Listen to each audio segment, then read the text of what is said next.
आता बघूयात नाशिकच्या सारूळ परिसरातील जंगलात पोलिसांना हा मृतदेह आढळून आला होता।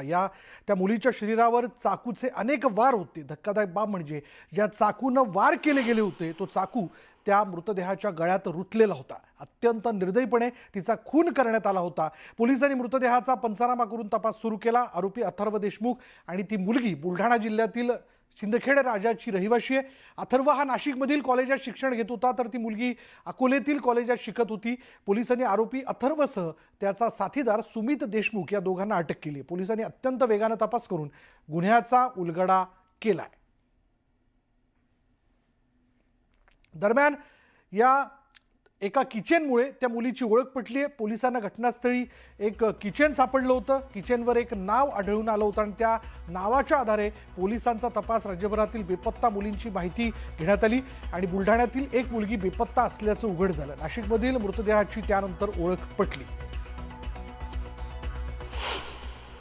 तिच्यावर संशय आल्याने त्यांनी बुलढाण्यावरून नाशिककडे येताना रस्त्यामध्येच तिचा मर्डर केलेला होता आणि तिचं प्रेत गाडीमध्ये टाकून या घटनास्थळावर घेऊन आलेला होता।